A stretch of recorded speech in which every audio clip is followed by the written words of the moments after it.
Tuhan. Haleluya. Nah, firman Tuhan pada saat ini saya sampaikan masih tetap tentang doa. Ini sudah ketiga kali aku menyampaikan khotbah tentang doa. Yang pertama adalah doa mengubah nasib. Yang kedua doa Yabes. Yang ketiga sekarang pentingnya doa. Baik, kita akan lanjutkan. Saya tidak ambil dalam sebuah cerita tokoh-tokoh Alkitab, tapi saya ambil dari ayatnya. Pentingnya berdoa. Jadi jangan saudara pikir doa itu tidak perlu. Ada istilah prinsip dalam kekristenan bahwa doa itu adalah nafas kekristenan, nafas hidup rohani. Berarti kalau tidak berdoa berarti ya tidak bernapas. Tidak bernapas berarti dead alias koi, alias mati dan meninggal, atau mungkin di sondo meradian. Tapi kalau kita berdoa berarti kita bernapas. Semakin banyak doamu berarti napasmu semakin longgar. Apakah perlu pakai oksigen? Karena mungkin napasnya sesak. Ya, sangat mengerikan orang yang sesak bernapas. Saya pernah ngalami ketika saya sakit. Ya, oleh sebab itu jangan sampai dibantu dengan oksigen doamu, tetapi biarlah kau sendiri berdoa dan sadari bahwa berdoa itu bukan karena disuruh. Ya, banyak masih dalam keluarga saya harus digerakkan oleh ayahnya, ayo doa, atau mamanya ayo doa baru berdoa. Ya, jadi kalau bisa jangan karena digerakkan. Berdoa masing-masing, berdoa sendiri. Yesus selalu mengajarkan itu. Kalau kau berdoa masuklah ke kamar, tutuplah pintumu, berdoalah kau di sana kepada Bapamu yang di sorga. Jadi tidak salah berdoa korporat di dalam keluarga, berdoa bersama di dalam rumah, tapi ada tapinya. Ya. Tapi kalau engkau digerakkan Tuhan untuk berdoa, maka berdoalah. Ada yang berdoa tengah malam, terbangun dia berdoa. Enggak apa-apa berlutut kau atau duduk berdoa. Jangan harus seperti orang lain jamnya pas. Agama lain kan gitu ya kan, 5 waktu. Kita masih bersyukur berdoa di rumah, ya. Dan ada orang harus ke suatu tempat, harus juga membuat sebuah ruang doa, ya. Dalam kekristenan nggak pala membuat sebuah ruang doa. Kalau di agama lain dibilang itu kalau di atas itu sotoh, dibuat sotoh atau bilik atau kamar khusus tentang tempat doa, mengarah ke kiblat katanya. Nah, jadi kita tidak, saudara, mungkin sambil di ladang, mungkin sambil bekerja, engkau sempatkan dirimu berdoa. Jadi sangat penting berdoa. Keuntungannya, manfaatnya adalah untuk dirimu. Ya, untuk dirimu sekali lagi, keuntungannya untuk dirimu. Dan engkau akan rasakan sama dengan orang yang, saudara, saya beri contoh saja hidup saya. Saya 2004 saya sudah hipertensi. 2004 berarti sudah 16 tahun yang lalu. Ada yang belum lahir di sini anak sekolah ini. Saya sudah hipertensi, saya sudah dipapa, saya sudah hampir stroke. Jadi saya dianjurkan berobat, makan obat. Waktu itu saya makan obat, pokoknya apa saja biar turun. Bawang putih lah, saledri lah, daun-daun inilah, termasuk obat dokter. Kemudian setelah lumayan saya kira turun, tensi saya longgar, saya berhenti makan obat. Paham ya? Saya berhenti makan obat. Kambuh lagi, makan obat lagi. Kambuh lagi, makan obat lagi. Di akhir tahun 2018 saya konsultasi dengan dokter. Kenapa tensi saya naik turun, kadang-kadang kalau makan yang apa sedikit aja naik gitu ya. Apa Bapak makan obat? Ya saya makan, bawang putih pun saya makan, obat dokter saya makan. Begini Pak, obat dokter itu rutin. Sejak kita hipertensi harus dimakan setiap hari. Naik atau tidak naik, normal atau tidak, itu harus makan tiap hari. 1. Akhirnya puji Tuhan di akhir tahun 2018 kemarin, 19 kemarin, saya makan rutin setiap hari per butir. Dan apa yang terjadi? Puji Tuhan, terhitung 2020 ini hampir tidak ada gejala naik tensi lagi saya. Bukan saya tidak makan daging, saya tetap, tapi dikurangi atau dibatasi. Dengan kata lain, dengan saya rutin makan obat walaupun sebutir per hari, maka puji Tuhan tensi saya normal. Tapi kalau saya tidak makan, ibaratnya musim-musiman, lagi naik, lagi makan daging baru makan, itu katanya malah lebih parah, Pak. Bisa, saya minta kejelasannya. Bisa. Nah, saya pikir begitu juga lah dengan doa. Ada orang berdoa mati-matian, tidak bisa-bisa siang malam meneteskan air mata kalau lagi ada masalah, betul kan?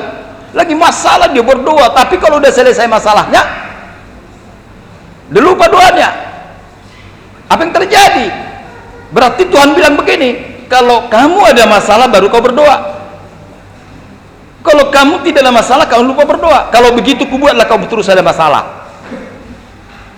Akhirnya dia sedikit-sedikit oyong akan obat, dikit-dikit oyong akan obat. Ya seperti itulah saya kira orang yang berdoa. Ada masalah dikit doa, ada masalah. Seharusnya ada masalah, oh tidak ada masalah, sama saja. Tetaplah berdoa, kata Yesus. Amin. Tetaplah berdoa. Ya, itu merupakan vitamin dalam rohani kita. Nah, itu yang disebut akrab dengan Tuhan. Salah satu bagian akrab dengan Tuhan adalah doa. Bukan ibadah saja. Jadi ada beberapa faktor istilah akrab dengan Tuhan. Seringkali ada orang bersaksi kita akrab dengan Tuhan katanya ya, atau berkhotbah kita harus akrab dengan Tuhan. Salah satu dari 5 poin besar akrab dengan Tuhan itu adalah berdoa rutin. Yang kedua baca Alkitab. Yang ketiga beribadah. Yang keempat melayani. Yang kelima, kata melayani di situ tidak harus Anda di mimbar, tapi apa yang saudara buat. Yang kelima, mengasihi sesama. Karena Alkitab katakan, bagaimana kau mau mengasihi aku kalau kau tidak mengasihi saudaramu atau sesamamu. Jadi itu salah satu 5 bagian besar akrab dengan Tuhan. Nah, saya mau sampaikan pentingnya berdoa. Ada 5 poin yang perlu saya sampaikan pada kita sekalian hari ini tentang pentingnya berdoa. Kita lanjut, kita mulai. Yang pertama adalah pengaruh doa.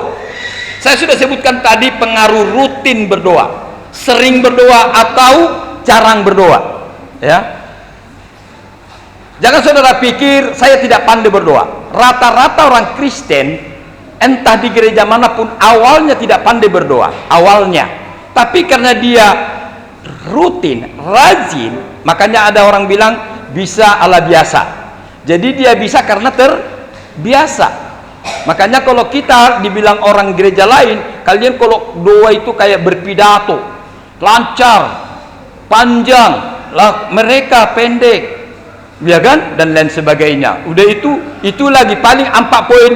Pertama minta ampun, yang kedua ini yang terakhir saya sama dosa nami asa unang gabe terabat pasum-pasum, akhir-akhir itu yang terakhir. Amin.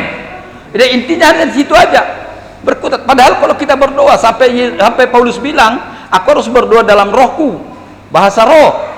Ketika aku berdoa dalam bahasa roh, aku nggak ngerti apa yang aku bilangi, tapi aku juga berdoa dengan akalku. Jadi salah satu cara berdoa ada berdoa dalam roh, ada berdoa dengan akal. Bagi saudara yang belum bisa berdoa dalam bahasa roh, nggak apa-apa, berdoa dengan bahasa akalmu. Nggak bisa bahasa Indonesia, bahasa daerahmu. Ya, ketika saya saudaraku melayani di Teluk Panji, ada beberapa opung-opung, saya berdoa, saya maju ke suruh apa namanya, ayo berdoa. Saya datangi, saya pikir berbahasa roh, rupanya berbahasa nias. Karena saya tidak bisa bedakan mana bahasa roh, mana bahasa nias, gitu ya.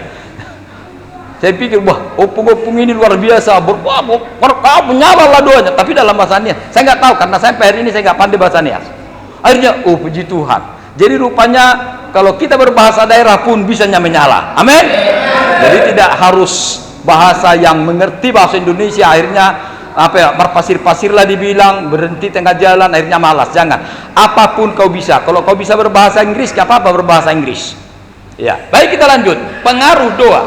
Yang kita lihat di sini pertama, kita lihat Yakobus pasal 4 ayat yang ke-14 dan 15. Yakobus pasal 5 ayat 14 dan 15. Yakobus pasal 5 ayat 14 dan 15. Yuk, mari kita baca, karena ini hanya 3 ayat, kita baca sama-sama ya. 3, 2 ya. Kalau ada seorang di antara kamu yang sakit, baiklah ia memanggil para penatua jemaat supaya mereka mendoakan dia serta mengolesnya dengan minyak dalam nama Tuhan. Dan doa yang lahir dari iman akan menyelamatkan orang sakit itu, dan Tuhan akan membangunkan dia. Dan jika ia telah berbuat dosa, maka dosanya itu akan diampuni. Karena itu hendaklah kamu saling mengaku dosamu dan saling mendoakan supaya kamu sembuh. Doa orang benar bila dengan yakin didoakan sangat besar kuasa. Yang kita lihat di sini, persoalan yang pertama adalah kalau ada yang sakit. Kalau sakit, saya tidak melarang saudara ke dokter, tapi yang terutama doa. Sebelum dokter turun tangan, bahkan sebelum kau melangkah, bila perlu doamu sudah nyata dan sudah dijawab Tuhan. Memang ke dokter tidak dosa. Yang dosa itu kalau kau pergi ke dukun, ke penyembahan berhala. Tapi kalau engkau ke dokter dengan medisnya, engkau bisa. Tapi intinya bukan itu yang terutama, malah doakan dokternya supaya tangannya dengan kasih Tuhan dia bisa menjamah diagnosa obat yang diberikan kepadamu sesuai dengan sakitmu. Ya, makanya banyak orang berdoa, Tuhan kami berdoa buat dokter yang akan mengoperasi, biarlah tanganmu yang memegang tangan dokter, ya kan gitu ya. Jadi diajari, artinya didoakan dokternya supaya Tuhan mengajari dia, sehingga dokter bukan karena keahliannya, sehingga karena tangan Tuhan. Suatu saat ada teman saya seorang pendeta, buang air besar sudah 3 hari. Kalau melihat kondisi dia harus diopname karena cairan tubuhnya sudah menurun, duduk pun dia sudah nggak tahan lagi, udah gemetaran. Dia berobat ke bidan, dia tidak ke rumah sakit karena masa COVID. Akhirnya dia ke bidan, dikasih obat ini obat itu, malah jantungnya nggak kuat, gemetaran katanya, nggak kuat. Akhirnya saya ketahuan sama saya datang. Dia pikir saya bawa ramuan daun apa itu namanya, jambu, daun apa lagi istilahnya, kan ramuan-ramuan gitu. Pikirnya saya, enggak usah lah pak, enggak usah lah pak. Akhirnya saya datang, saya bawa temen, kami berdoa. Habis berdoa aku kasih resep, aku tulis resep, kau beli ke apotek. Apa yang terjadi? Saya bilang, waktu kami di situ belum bisa duduk, sebentar masih ke toilet. Tapi saya bilang, ketika kita ngobrol ada hampir 1 jam saya berdoa, dan saya yakin sejak kau makan obat ini, belum kami pulang, kamu sudah berhenti buang air dan kau bisa tidur. Saya bilang, bener. Kami masih ngobrol-ngobrol, dia udah ketiduran sampai kami pulang tanpa permisi, karena sekian hari dia tidak bisa tidur dengan karena sebentar keluar bocor terus. Ini artinya apa? Bahwa doa itu mengatasi, melebihi segalanya. Amin. Oleh sebab itu, kalau misalnya kamu belum merasa mampu dan tidak ada kuasa, ini berandailah dulu, boleh kau panggil penatua kok. Makanya kita lengkapi penatua supaya mungkin kamu ketemu dengan saya itu jarang sungkan. Kalau aku dengan pendeta nanti gimana ya, gitu ya. Ya udah, nggak apa-apa, penatua grupmu, kelompokmu, ayo berdua ke rumah si Anu, misalnya seperti tadi dulu. Ya oke, siap-siap. Belum masuk kelompok pula dia ya, belum masuk kelompok dia.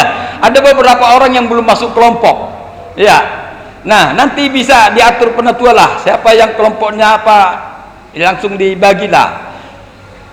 Ada beberapa lagi orang tua di sini yang belum, silakan. Nah, maksud saya begini, tadi di dalam ayat yang ke-14 ya, yang ke-14 tadi dibilang apa? Kalau ada seorang yang di antaramu yang sakit, baiklah yang memanggil penatua. Jadi tapi sebenarnya gini, Yesus berkata bahwa kuasa ada pada kita. Setiap orang percaya Tuhan berikan kuasa. Jadi bisa saja tanpa penatua. Tapi kalau kau butuh topangan doa, kalau tadi kita lihat doakan aku saudara, memang biasa jemaat seperti itu bersaksi minta doa ya. Tapi kadang-kadang pertimbangan jamaat kalau belum fatal kali gitu tidak didoakan di tempat, didoakan di rumah. Tapi kalau fatal misalnya Tuhan hari ini, ya enggak apa-apa kita berdoa di tempat gitu ya, bisa. Tapi biasanya titip doa dibawa di doa masing-masing di rumah. Lah kalau diingat, ya kan, kalau diingat siapa tadi yang bersaksi tadi ya katanya. Apalagi banyak yang didoakan, kadang-kadang mendoakan dirinya aja lupa, apalagi mendoakan orang lain. Begitu. Nah, apalagi tadi persoalannya di mana? Ah, bulan 8-nya dia lahir kok. Udahlah nanti aja bulan 8 ku doakan. Katanya lagi tambahannya kan. Nah, jadi ada banyak hal memang kalau diminta didoakan di kesaksian belum begitu efektif. Tapi kalau suatu saat, Pak, nanti datang dulu ke rumah kami kita berdoa. Enggak usah kau pikirkan makan. Apalagi kayak Pak Tampu penentu yang lain enggak memikirkan makan orang ini. Betul enggak? Enggak ada. Bahkan kita katakan kau kasih air putih saja sama mereka, sama pahalamu besar dengan pahala seorang yang memberi kepada nabinya, kepada Tuhan Yesus. Itu diperhitungkan oleh Tuhan. Jadi kau bayangkan di mana Pak nanti berapa salamannya, kan gitu kan? Terus dipikir nyalam, nanti aja lah itu salamnya kalau lahiran udah. Lanjut. Jadi kita lihat di sini panggil penuh. Kalaupun apa artinya tidak ada apa-apa. Kemudian yang berikutnya, perhatikan baik-baik. Ayat yang ke-15, doa itu harus lahir dari iman. Apa yang dimaksud lahir dari iman? Itu betul-betul dari hati sendiri. Bukan karena disuruh, kalau bisa bukan karena diajak. Lahir dari hati, kerinduan, kehausan, respon kita kepada Tuhan. Gitu ya. Dari iman, mempercayai bahwa doanya hari ini penting sekali. Begitu. Penting sekali. Oleh sebab itu, di dalam doa yang dicari pertama sekali iman. Yang komponen gitu ya. Komponen yang paling utama di dalam doa nomor 1 iman, bukan manisnya kata-kata. Katakan sama-sama, bukan manisnya kata-kata, tetapi iman. Iman. Mungkin kata-katamu pendek, ulang lagi, istilahnya langsung to the point. Ada gitu kan? Ada langsung to the point. Ada juga berbelit-belit dulu ya kan? Sama seperti orang mau ngomong kalau beradat gitu. Mabaliga si baligahamu nadia mabarita takas mabuah-buahamu gitu. Udah tahunya tujuannya untuk ini, tapi diputar dulu dari awal. Ada orang berdoa itu, round dulu sana, round sini, ujung-ujungnya minta ininya gitu. Biasanya itu kan. Nah, tapi ada orang to the point, Tuhan tolong aku sakit. Ada.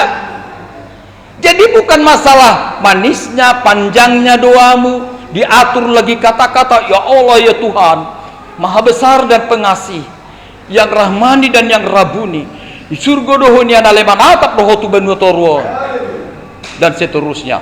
Kata-kata yang diolah seperti berpuisi. Tidak itu, tapi dari imanmu. Itu yang pertama, komponen pertama.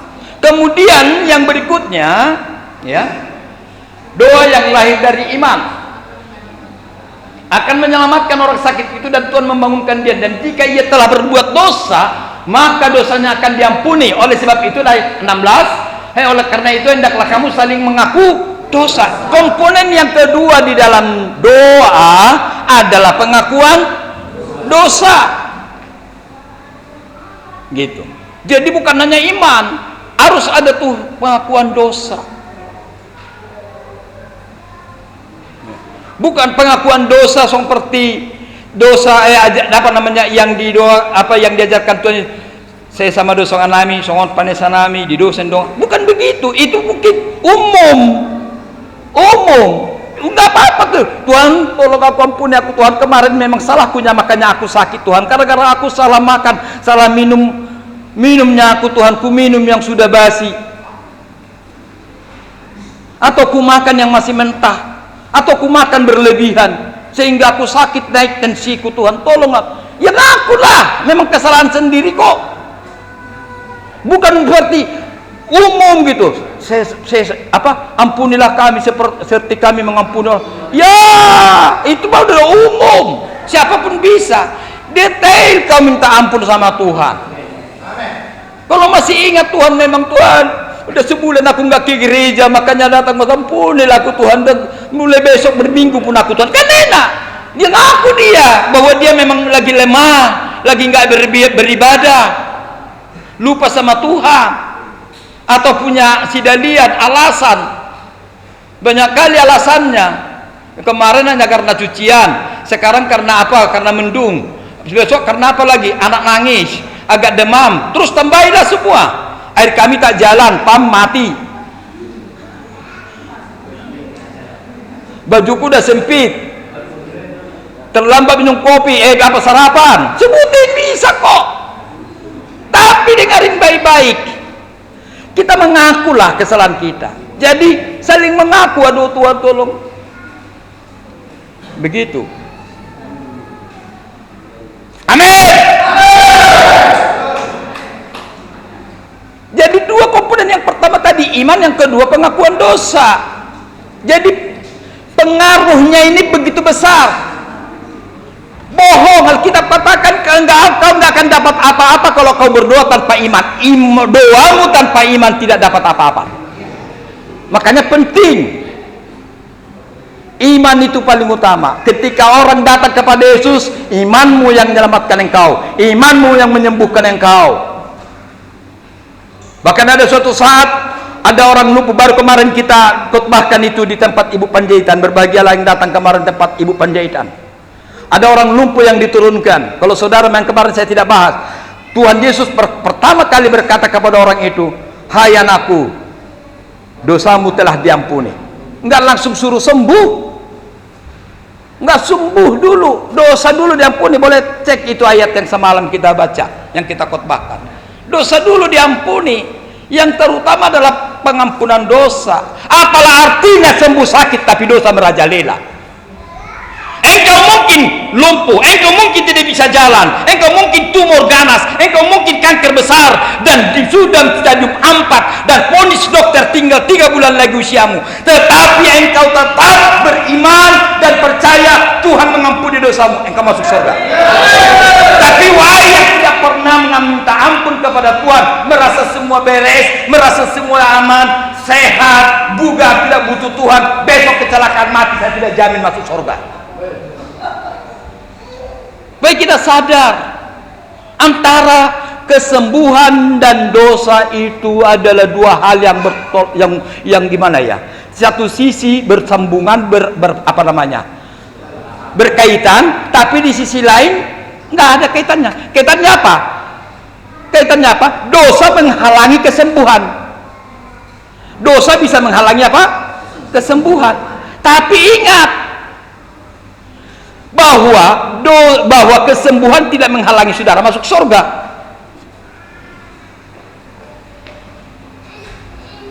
Jadi kalau kita lihat di sini bahwa karena itu adalah kamu saling mengaku dosamu dan saling mendoakan supaya kamu sembuh. Kemudian yang terakhir, komponen yang terakhir di dalam ayat ini ya, maksud saya. Ya, saya tidak poin bawahnya langsung karena terlalu banyak nanti. Mari kita baca dengan kata doa. 3 doa ya. Doa.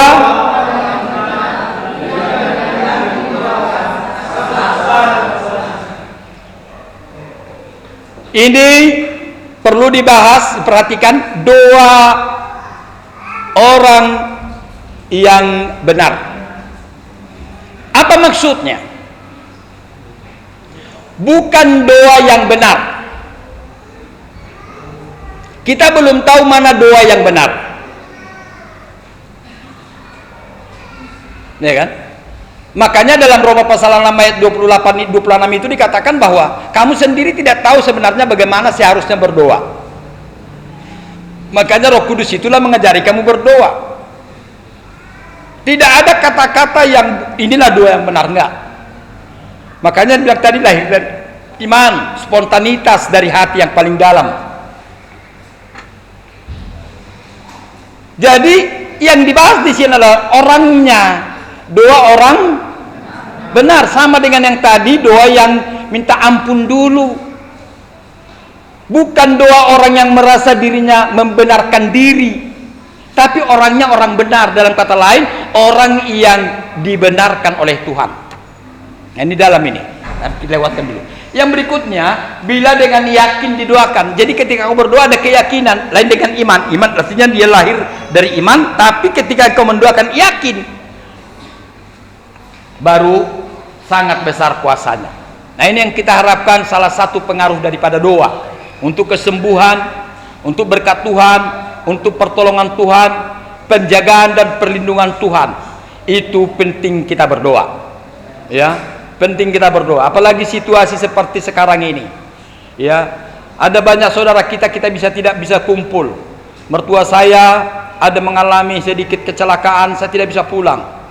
Kemarin nan tulang kami dari dari ibu gembala nan tulang meninggal, nggak bisa pulang. Tinggal dia lah ya. Artinya letting mama dia, letting bapaknya. Tinggal dia. Dan tulangnya yang masih hidup. Saya tidak tahu usia berapa katanya. Usia berapa? Hah? 60 lebih. Nah itu berarti siap pudannya itu. Nah ini kita lihat. Jadi situasi sekarang hanya doa yang bisa mengatasi segalanya. Oleh sebab itu kita makin perkuat berdoa. Yang kedua. Apa yang kedua?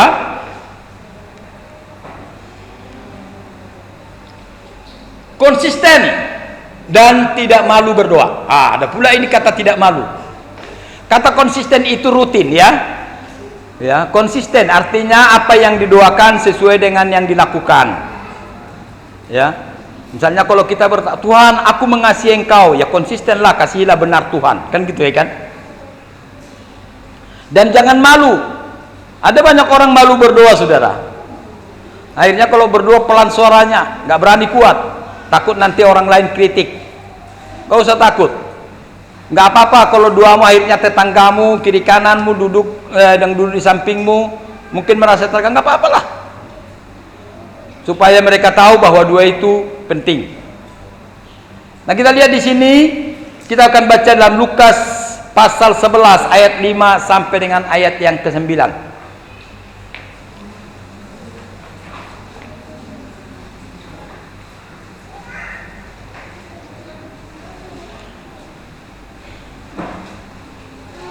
Lukas 11 ayat 5 sampai dengan 9. Udah ya? Kita baca sama-sama, tidak apa-apa. 3-2 ya. Lalu katanya kepada mereka, jika seorang di antara kamu pada tengah malam pergi ke rumah seorang sahabatnya dan berkata kepadanya, saudara, pinjamkanlah kepadaku 3 roti. Sebab seorang sahabatku yang sedang berada dalam perjalanan singgah ke rumahku dan aku tidak mempunyai apa-apa untuk dihidangkan kepadanya. Maka seakan ia yang dalam rumah itu akan menjawab, jangan mengganggu aku, pintu sudah tertutup dan aku serta anak-anakku sudah tidur. Aku tidak dapat bangun dan memberikannya kepada saudara. Aku berkata kepadamu, sekalipun ia tidak mau bangun dan memberikannya kepada mereka karena orang itu adalah sahabatnya, namun karena sikapnya yang tidak malu itu, ia akan bangun juga dan memberikan kepadanya apa yang diperlukannya. Oleh karena itu aku berkata kepadamu, mintalah maka akan diberikan kepadamu, carilah maka kamu akan mendapat, ketoklah maka pintu akan dibukakan bagimu. Ada sebuah kisah, artinya bukan kisahnya perumpamaan. Dikatakan begini, ada orang bersahabat, yang satu agak berada, yang satu agak susah hidupnya. Suatu saat yang susah hidupnya ini kedatangan tamu, nyampainya tengah malam, mampir. Dan biasalah kalau tamu begitu nyampe dikasih makan, minum, menginap. Jadi karena malam itu tidak sempat lagi cari apapun, tidak ada makanan di rumahnya, dia ketok rumah sahabatnya yang berada tadi. Diketok. Mungkin dia bilang, aduh udah tengah malam ini, anakku udah pada tidur, janganlah dibangunkan. Ketok lagi. Sampai ada kalimat di dalam ayat yang ke mana tadi? 7. Ayat 7. Jangan mengganggu. Pintu sudah tertutup. Aku serta anak-anakku sudah tidur. Aku tidak dapat bangun dan memberikannya kepadamu. Sebenarnya ayat 7 ini sudah patah semangat, ya kan? Aduh, gimana lah ya. Akhirnya bisa mundur, bisa pulang. Tapi aneh, nomor 8 berkata apa? Aku berkata kepadamu, sekalipun dia tidak mau bangun dan memberikannya kepadanya karena orang itu adalah sahabatnya, namun karena sikapnya yang tidak malu. Apa artinya tidak malu? Orang itu tidak malu. Udah itu nggak bisa mah, nggak bisa. Terus tolonglah, bolak balik dibilang tolonglah, nggak malu dia. Bila perlu aku pun yang macam dibilang kan, nggak. Aduh, akhirnya apa terjadi? Karena sikapnya yang tidak malu meminta, malu berdoa, tidak segan. Apa yang terjadi? Dan memberikan. Banyak orang yang malu berdoa, malu di depan mertuanya, malu di depan sintuannya. Banyak orang yang malu berdoa, malu berdoa di rumah makan. Ah, dilihatin orang ini aku nanti berdoa. Banyak orang yang malu berdoa di pesta, malu menunjukkan dirinya siapakah dia, nasomargota misalnya, malu dia tepuk tangan. Apalagi kalau berdoa nangis, malu dia. Benarnya dari dalam sudah mau nangis, tapi karena malu air matanya masuk lagi.